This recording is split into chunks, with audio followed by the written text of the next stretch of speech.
at the Warhawk Air Museum, and we're going to interview Mr. Lester Earle. And we're going to listen to his story. In the room with me is Barry Hill on the camera, and as an observer, Burl Pipkin. And we'll be listening to Mr. Earle's tale of his time in the Second World War, and as a veteran of the United States military. Well, we're here today. We're going to listen to how you got involved in the Second World War, and were you drafted or did you enlist? I enlisted before the war. Before the war, and when was that? Kind of give us a brief. Well, in 1938, several of the people in my high school class and I got permission from our parents and joined the Idaho National Guard, 116th Cavalry, F Troop in Nampa. And we got uniforms and horses and drilled, and we got $1 every weekend that we drilled. So I was in the military. One of the outstanding things that I remember my time in the cavalry is Senator Bora's funeral. The National Guard took part in that, and we were over and slept in tents and at the polo grounds and stood casket guard around the rotunda of the Capitol. And then when he was taken out to Morris Hill Cemetery, we all rode our horses in the procession. And I remember sitting on my horse, and they put the casket on the caisson, and then they brought the white horse out and put the boots and the stirrups backwards. And I was sitting there, here I am, a big cavalryman, and I'm crying. How can I do that? And I looked at the first sergeant sitting right across from me, and he was crying. So I thought, well, I guess it's okay to cry. But that's how I was in the service. We were supposed to be inducted into federal service in October of 1940, but it was delayed until April of 1941. So we were already in when the war started. Well, reading your biography, you turned out to a pilot. How did you get from a horse to an airplane? Well, that's kind of a long story. I wasn't, when we were inducted, we became field artillery. And I was a truck driver, as I had driven trucks all my life on the farm. And my senior year in high school, I drove school bus in Kuna. So I guess they just automatically thought I was a truck driver. And I really didn't like truck driving. But when we were inducted, they sent me to Fort Crook, Nebraska to motor mechanic school. And so then I became a mechanic truck driver. In fact, I graduated from that school on December 6th, 1941. We got on a train and to go back to Fort Francis E. Warren in Cheyenne. The train was crowded, and we were standing up in the smoker all night. There was an elderly gentleman in there that kept talking to us all night, saying, you know, you boys don't need to worry about Germany. It's Japan that's going to give us the problem. You know, we kind of look at each other, but he kept on insisting on this. So we got off the train in Cheyenne. The depot was empty, which was a little strange. But we were walking through the depot, and a couple of MPs come up and said, what are you guys doing here? Well, we just got off the train, came in from Omaha. I said, well, we'll take you out to base. Everyone is restricted. The Japanese bombed Pearl Harbor. You know, the two of us looked at each other and said, I'd like to talk to that old guy again. I don't know where he got his information. But so then we went there, and then we went from, on December 10th, we left Cheyenne in a convoy, drove across Wyoming. Took 5 days to get out of Wyoming. One of those Wyoming blizzards that was blowing straight. And the convoy, we got out finally in about a week on our way to Fort Lewis. And at Fort Lewis, they sent us out into the Yakima Desert for the firing range. Dusty, dirty. I was changing the oil in a truck out in the sagebrush one afternoon, and a P-38 buzzed the truck and just about tore all the canvas off of it. And then he pulled up and did a nice big roll, and I watched him, and you know that guy's on his way back to McCord, and he's going to sleep in clean sheets tonight, and I'm going to sign up for the cadet exam and fly P-38s. So I did. I went in that night and told my battery commander that I wanted to go in and take the cadet exam, and he says, you can't. You don't have 2 years of college. And I said, well, it says 2 years of college or the equivalent. He said, I suppose you think you have the equivalent. And I said, well, I think so. What do you require? And he said, I don't know. Just go take the test. You can't possibly pass it. Then maybe you'll come back and be happy. So went into McCord Field, took the test, passed it, never went back to the desert. One of the greatest moves I ever made in my life. It scares the heck out of me today to think that here I was, a 19-year-old kid, didn't know a whole lot, but took the test and going to fly airplane. I'd seen airplanes, but I had never touched one. The first time I ever physically touched an airplane was when I was getting in one to take my first lesson. So, going through that training, were you able to tell us how you did going through the training? Okay.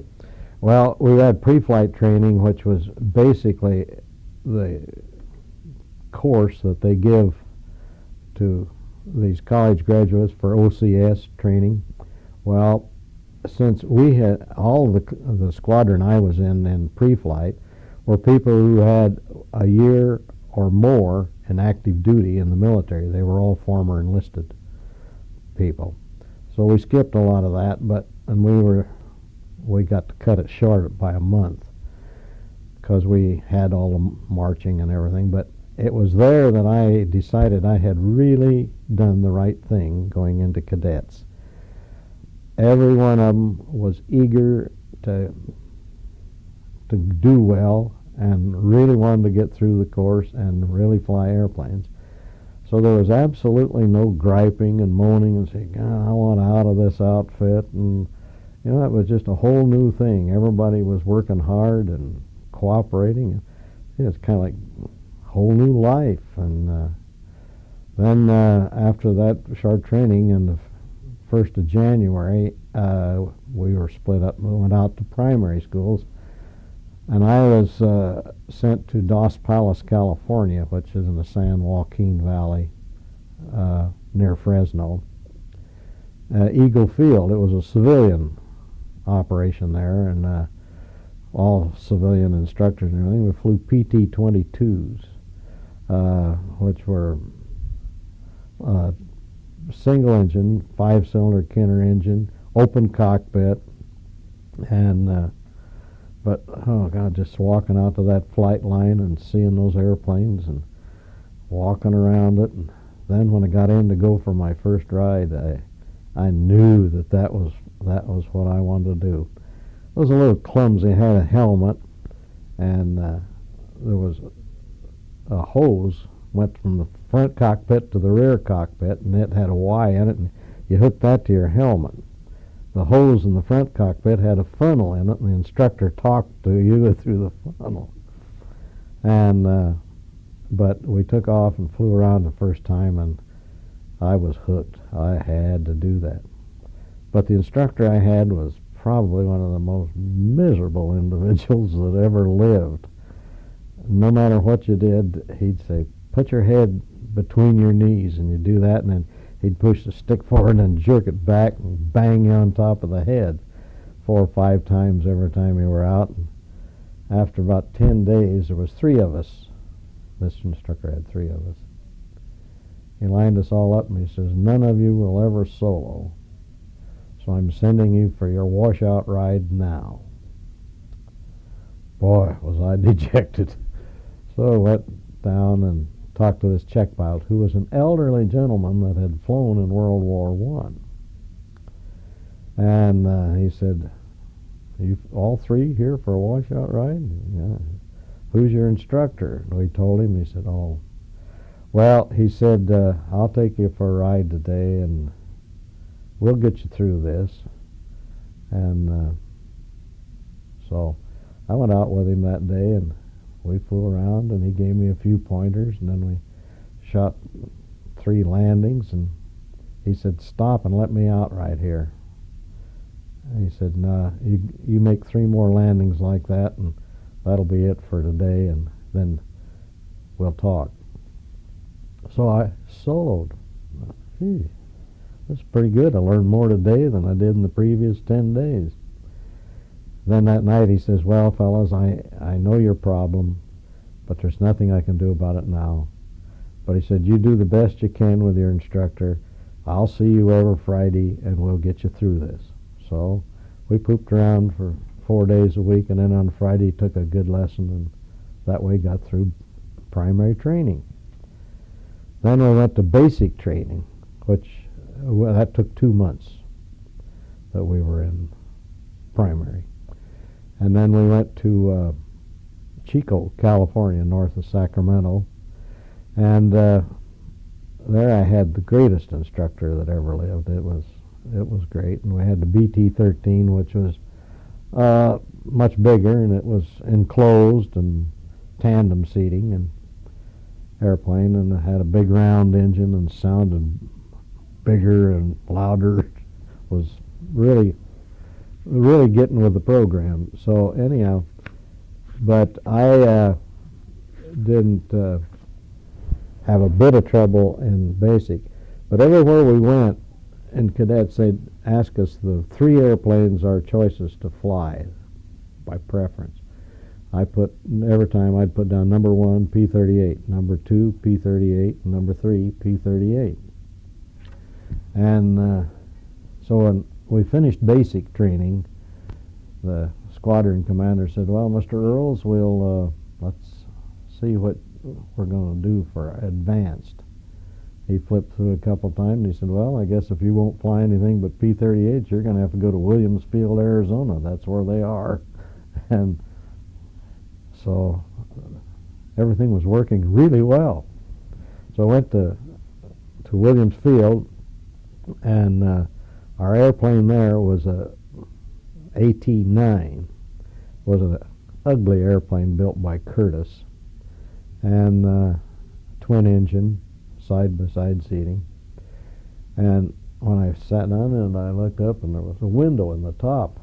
I said, "Why do you have a window in the top?" And the instructor said, "That's what you look at the runway through when you're making full flap landings." That gives you a little bit of a thrill right there. But it was a bad airplane to fly, but it was an airplane. So anyhow, we got our time in there. We did make some full flap landings, and a full flap landing was quite exciting. You'd fly up to the end of the runway, put down full flaps, and chop power, and then the airplane would go steep, and you looked out the top of the airplane. And then about 100 feet above the ground, you add power and pull back on a wheel and make this sort of controlled crash. And I didn't mind it so much in the daytime. I didn't like it very well at night, but we got through with that rather rapidly. And then we had AT-6s, which was a single-engine airplane. That was for gunnery. There wasn't any gun on a AT-9, or could you put one on?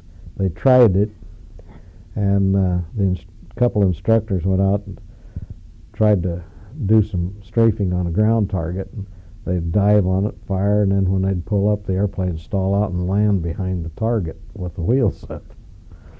So we went into AT-6s. Then after gunnery, we had 3 weeks left of advanced training, and the British had ordered some P-38s from Lockheed, only they were put out without guns or armor plate, and they didn't have counter-rotating propellers, nor did they have superchargers. Other than that, they were P-38s. And then they canceled their order. So the United States government took those airplanes and put them in the training command. So in our advanced, at the end of our advanced, they put us in these, well, they were RP-322s is what they called them. But the engines had about 1,400 horsepower each. which was a little lighter, but they were light, fast and fun, and so we flew P-38s actually in advance before we graduated. Then in July 27th, 1943, graduated and was commissioned as a pilot flying P-38s. So it was just a total of 7 months in flight training. Well, from there, which wars did you serve in? I only served in World War II. And yes. And you went where after training? Well, after I graduated, we went to Muroc, California, to check out in P-38s, which we were the first class that had the RP-322, so it was not much of a checkout. We were only there about 2 weeks because it was so hot in Muroc that we had to tow if we were flying in the afternoon, we had to tow the airplane to the end of the runway, start both engines at the same time, and check the mags and everything while you were rolling down the runway, or they'd overheat. And that got pretty exciting. Then they transferred us, and I went to the West Coast Training Command, to the squadron that was stationed on North Island Naval Air Station in San Diego, and flew out of there till 1st of October. They sent us to England. We flew to New York and got on the Queen Mary and spent 5 days zigzagging our way across the North Atlantic. It traveled alone, but it was nice. Had a 2-man stateroom, myself and 17 others, and a little crowded in the bathroom in the morning, but other than that, it was pretty good. And I got there in 5 days. And when we got there, we were supposed to have a 2-week indoctrination in the north of England, but there were all the groups were short of pilots, so we got off the ship and on a train and went straight to our group that we were going to fly with. And I was sent to the 55th Fighter Group in the 38th Fighter Squadron, which was a little bit interesting. My flight leader in the 55th, when I got there, was Jim Hancock, and he had been with the 55th Fighter Group at McCord Field when I was out in the Yakima Desert, and he said he used to go out there and buzz trucks and stuff in the desert. So the guy that convinced me that I should join the Air Force was my flight leader in Europe. But then I spent a couple of days flying my new airplane. I got an airplane personally, brand new second lieutenant. P-38. P-38, brand new P-38, and it was all mine. Put my name on it and painted my girl on it and everything. I thought pretty big stuff. And you were how old at this time? I was 21. 21. Yeah, you had to be 21 to be commissioned, and but my airplane was Good Deed Dottie. There isn't a good picture, but you can see the name on it, Good Deed Dottie. And I don't know, is anybody here old enough or not, but when I was growing up, in the paper on Sunday, there was a cartoon called Good Deed Dottie, and this little gal would do something every time, some good deed for somebody, and her last picture was, "That's for today." So I named the airplane Good Deed Dottie, and that's where that came from.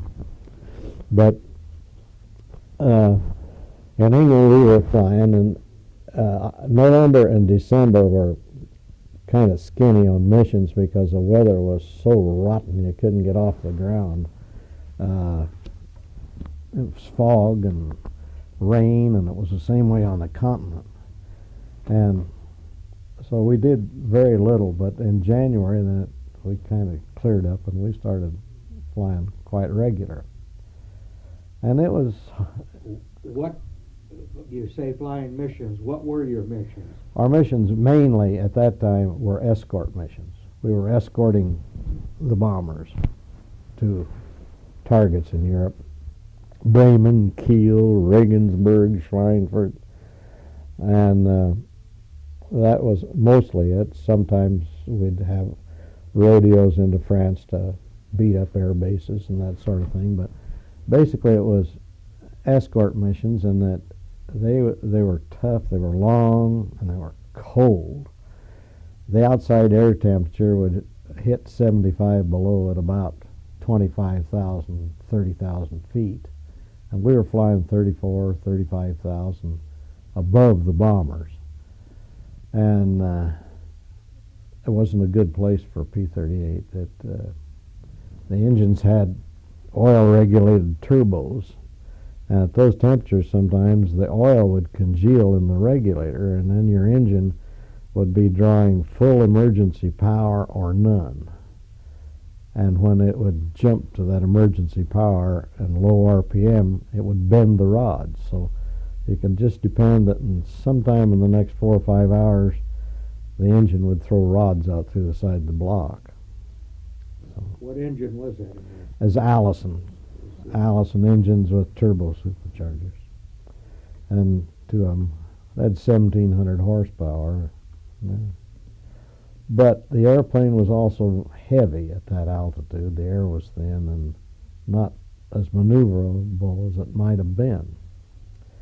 Now, later we had the P-51s, and they should have had the P-51s doing the escorting early, but they hadn't been manufactured yet.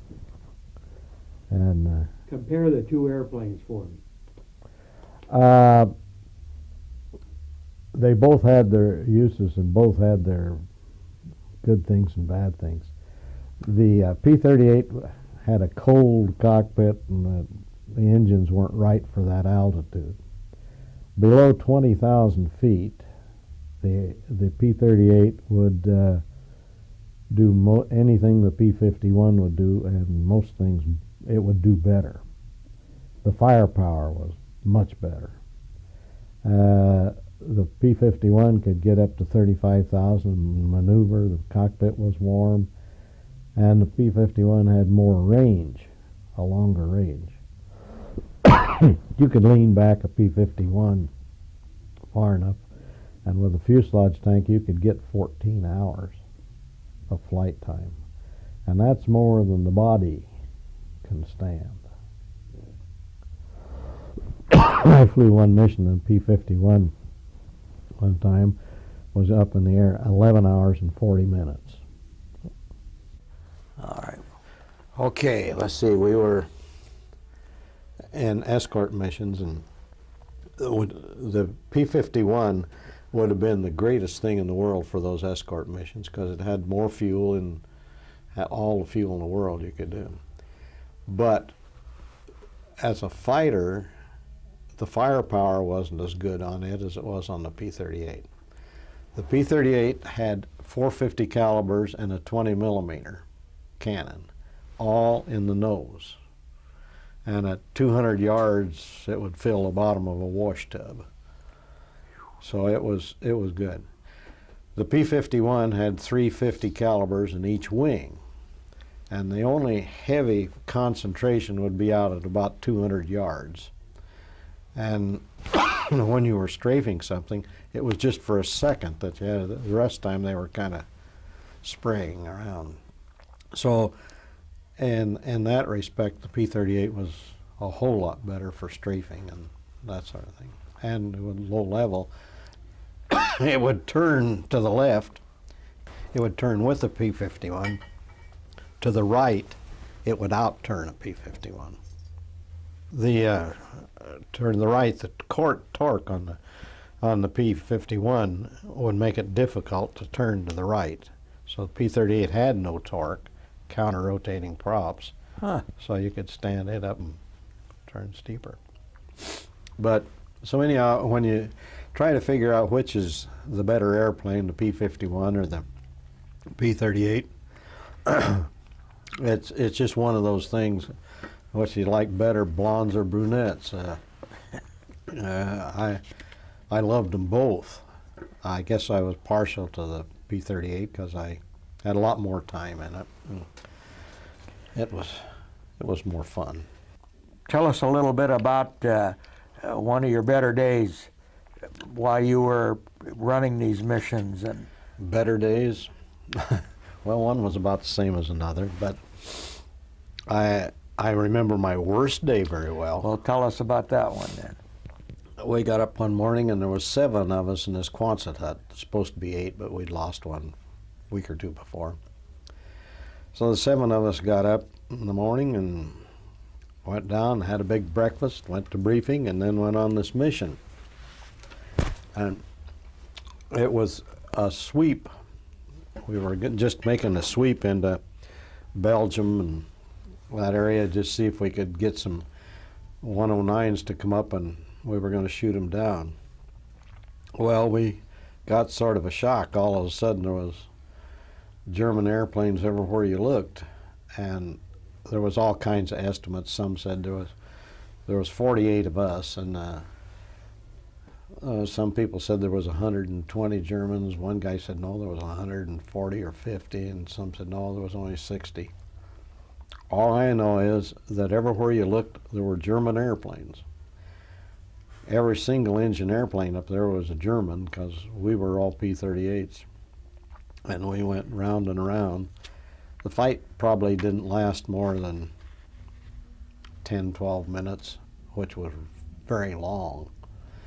And but then everybody probably ran out of ammunition. When the smoke cleared and got home, I was the only one left in that Quonset hut. Wow. The other 6 did not come back. And well, Leon Patterson, he was from Mississippi. His airplane was a Mississippi Mudcat, and he was a POW, and he was in my class through flying school. Martin Miller was killed. He was also in my class. Leroy Hokanson was in my class, and he was an evader. He was shot down, but some Dutch, I don't know his story. Well, I read it too, but I can't tell you much about it. And but he evaded and was never captured.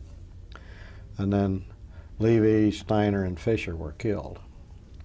So 4 killed, 1 POW, 1 evaded.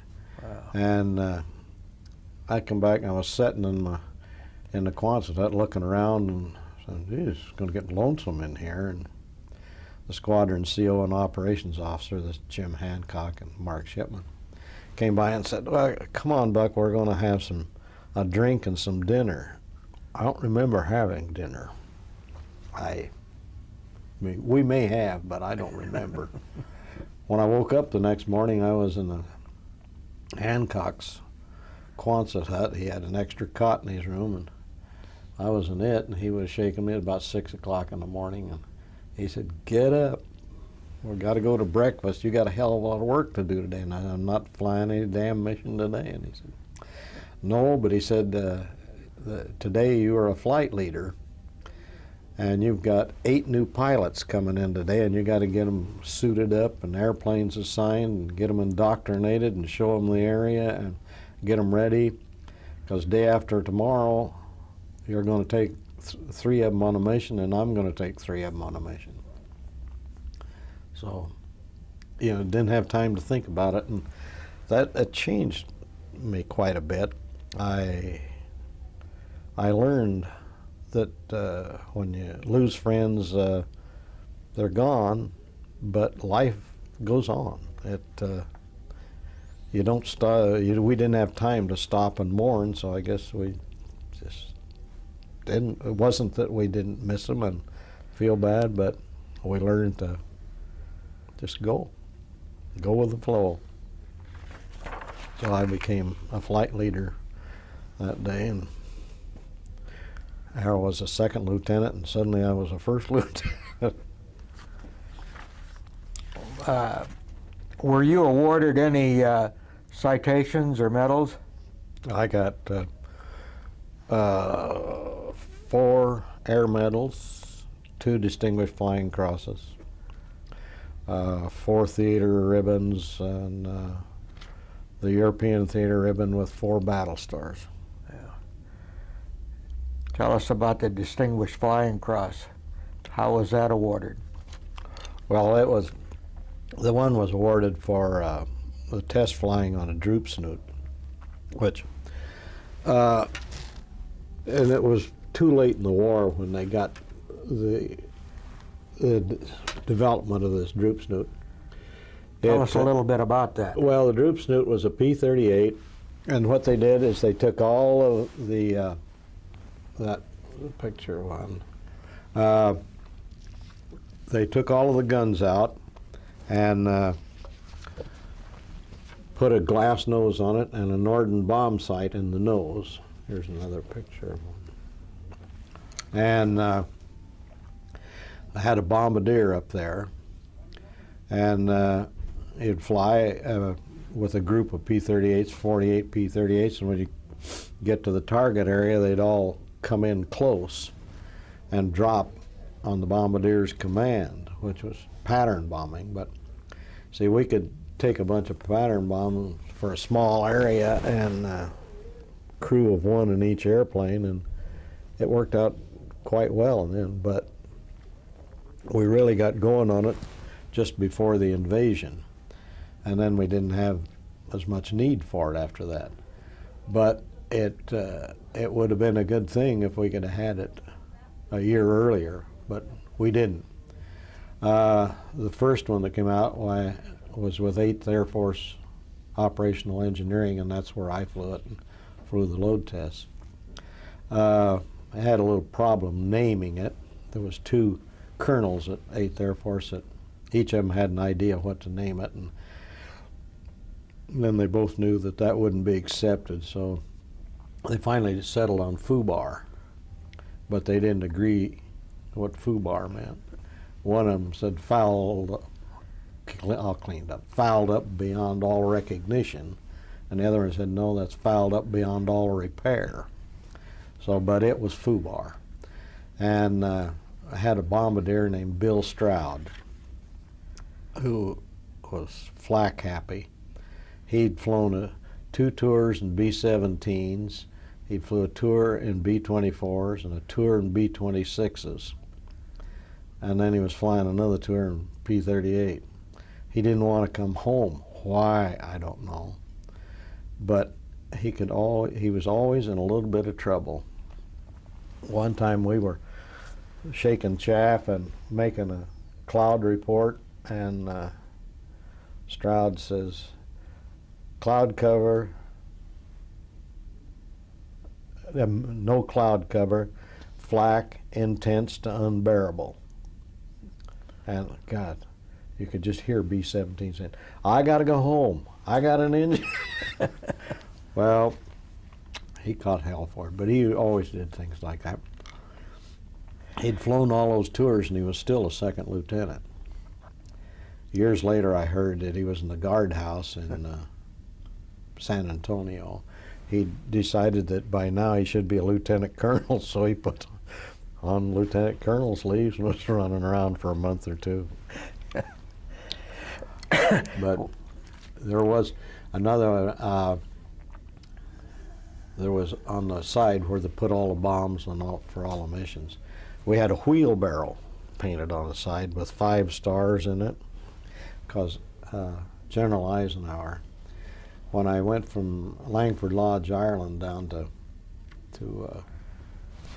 8th Air Force, he was driving on a ramp and saw the airplane and stopped and backed up, come over and looked at it and said, could I go for a ride? And, oh yeah, sure.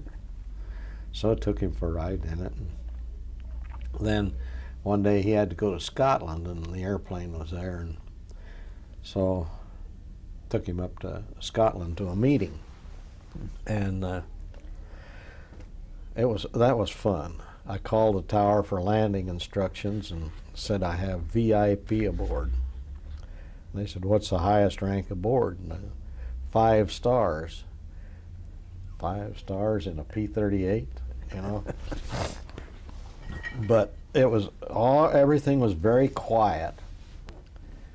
And then you look down there and God, cars were just going in every direction.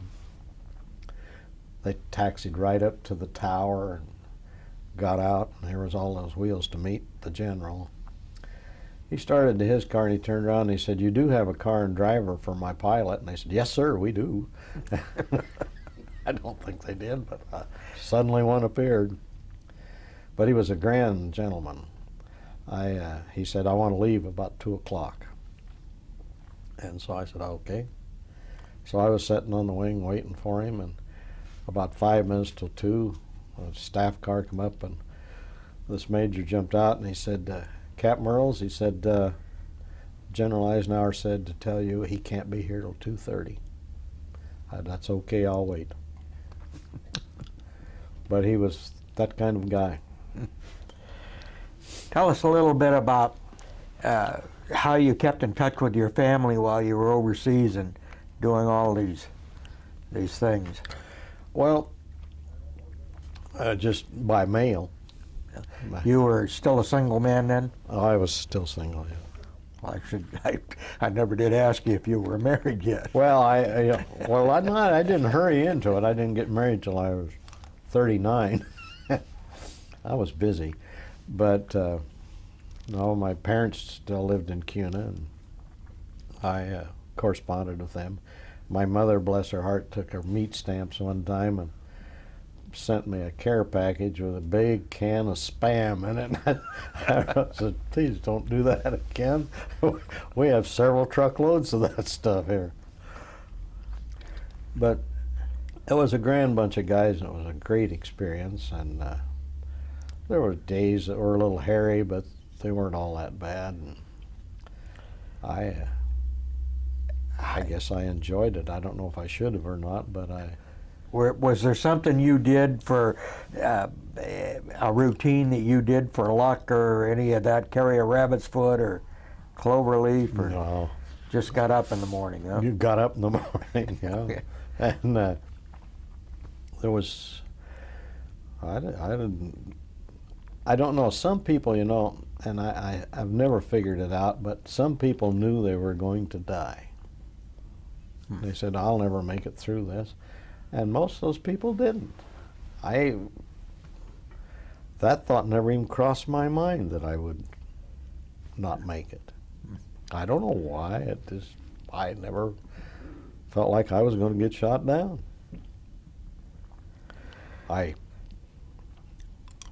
Closest I ever came is a cannon shell out of a 190 on a head-on pass hit my windshield, and the P-38 had a windshield about that thick, and it was slanted, and that hit right in the middle of the windshield and went off. But wow, that's the closest I ever came. Well, that's pretty close. What'd you do to entertain yourself while you were overseas besides work? Work? Well, we had a club and sat around and played cards, and sometimes we'd go out pub crawling at night on bicycles. That was usually pretty thrilling, especially when you got a long ways from home and full of English beer, and then try to remember how to get home in those crooked roads. And it was blacker than the inside of a cow at night, no lights anywhere. And but we made out. I recently had an experience up in Vancouver. I was working for I worked for Shrine Hospitals voluntarily, but we had a display, and some people got off a cruise ship and they were going through it. And so I was talking to this lady, and she was from England. I said, "Oh, I spent some time in England during World War II." And she says, "Oh, did you?" And I said, "Yes." She says, "Where were you?" And I said, "Near Colchester." And she says, "Well, I live near Colchester." I said, "Well, I was at Warmingford." And she says, "I live in Warmingford." She said, "Were you flying P-38s?" And I said, "Yes." And she says, "Well, I was a very little girl, but my father worked at the Warmingford Air Force Base. He was a carpenter. But when you had open house, we'd go out there, and I can remember being out there and watching the P-38s fly. So, you know, it's a very small world. Really. How did you what happened after the war? You came back to the States? I came back to the States. In fact, I came back and I was going on a rest and return, a 30-day leave. But I had put in to go to instrument school at Bryan, Texas. They had a marvelous instrument school there. And so I had gotten assigned to go to instrument school. While I was there taking that instrument course, why they said no more returns to the European theater. So they assigned me to stay at Bryan and become an instructor. And it was an interesting school. They flew AT-6s, a single engine airplane, but they had a full complement of instruments, front and rear, cockpit, and radio compasses, which were something we didn't have on P-38s even. And they had runway localizer and glide path, instrument. All the latest things. And we were teaching this course in the mornings, and then in the afternoon we'd go over to College Station where they were teaching GCA crews, ground control approach. And we would fly approaches. I have someone in the front cockpit observing, and we would fly instrument approaches in the back cockpit, and even sometimes they'd land us, which was a lot of good experience. Then the instructors at Bryan weren't real happy about seeing combat returnees instructing there, because that meant they were going to have to move someday. So they come down, well, MATS came down, and they wanted 5 instrument check pilots to go into military air transport. And everybody suggested that the combat returnees would be good for that. So that's where I went. Then I was flying transports, and that wasn't near as much fun. I had too much fighter pilot blood in me. And I wanted to get back in fighters, but the war was coming to an end and came to an end, and everybody wanted to be a fighter pilot, and you know, there was 10 guys for every airplane, and so I was better off in transports, but I just didn't like that sitting there grinding away for 8-10 hours at a time, and so I got out. And I stayed in reserve and flew fighters some at Hill Air Force Base and at Mountain Home. Then later they put me back into air transport, and I put in some active duty tours in San Antonio flying C-54s, 4-engine. But they weren't too thrilling, and I wound up working on the radar and thing on the west coast at McCord Field, and then just administration the last 5 years that I was. And what did you do in civilian life after you? I was a banker. Did you return to school? Did you go back to? No, I went to school. I was going to go to school, but I didn't know what I wanted to take. And I read the paper one morning and said, banker needed, bankers. I thought, well, I think I'll go to work at the bank for a little while and then decide what I want to do. And I got into that and never got out of it. Did you, your military experience, European and back in the States, did you make any close friends that you kept and you still stay in contact with? Oh yeah, we have, in fact, this summer we're going to have another reunion. After about 25 years, some of the guys got together and we had a group reunion down in San Antonio. And we got a big crowd of ex-guys from 55th. And so then we started having a reunion every 3 years, which we've continued on. But in May of this year, we're going to have our last one. Be our last reunion. We're going to have it in Omaha. But it's getting so thin on members that so although most of those that are left can't travel, or their wife can't travel, or they can't leave her alone. But I'm not looking forward to it, but I'm going. Is there anything you'd like to add to this, Les, that you think we missed? Well, I don't know. I think it's a marvelous experience, and I'm certainly happy that this museum is doing what they're doing, and this generation, bridging the generations, is a really great program, I think. And the ones I've worked, the kids were good and interested and wanted to learn about World War II, and I think we were all too quiet for too many years. Nobody, you know, and in a sense, it's a little hard to talk about it, I think. Not that my experiences were bad. I get the feeling maybe people think you're bragging when you talk about it. Tell us about when your group acquired the P-51s, and a little bit about some of the things you did while you were while we were getting ready to go onto the continent in Europe. Well, for the invasion, we were still in P-38s, and we had beachhead patrol at 3,500 feet, and we were flying 5-hour shifts, 2 of them a day, just flying up and down the beaches at 3,500 feet. We were not making any attacks. We were just keeping everything away from the beach. No German airplanes ever appeared.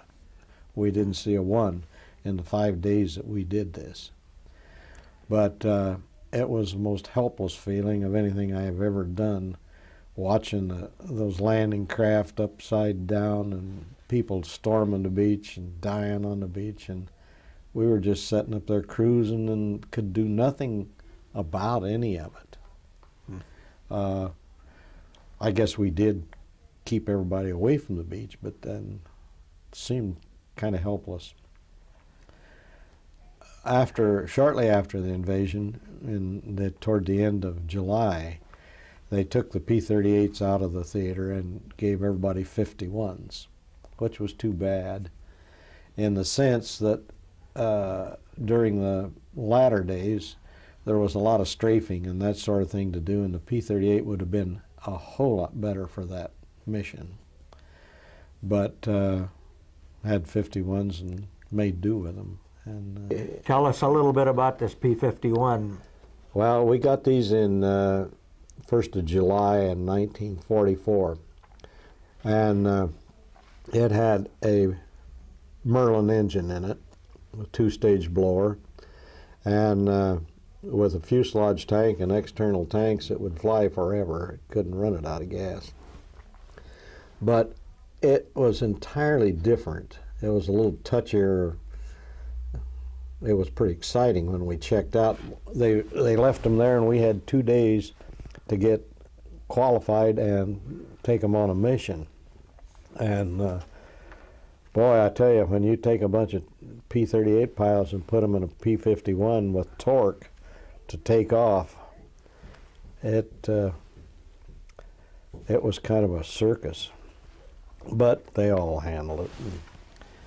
It was fun. It was a real fighter plane. There's what I looked like when I decided to become a cadet. Good-looking young man. Do you think you were ever that young? No.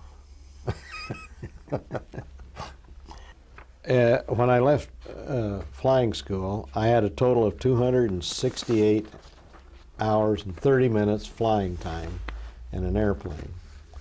And when I went overseas, I had just about an even 350 hours of flight time.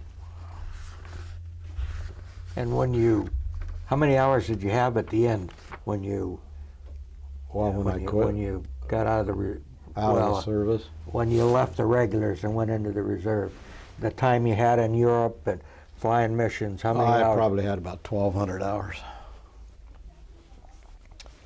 About that, yeah. Yeah, that's a lot of time. Well, I want to thank you for the opportunity to be able to interview you. I've really enjoyed it. I've enjoyed having this I opportunity. see absolutely no bragging, just a good story, and I think it should be passed My life, around. I think, turned out, the military was very good to me.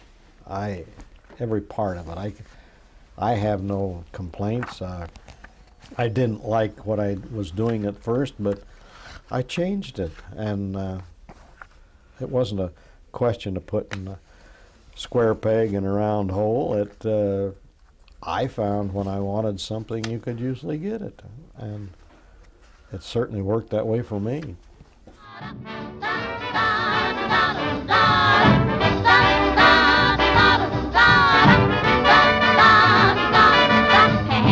The company jumps when he plays reveille. He's the boogie woogie bugle boy of Company B.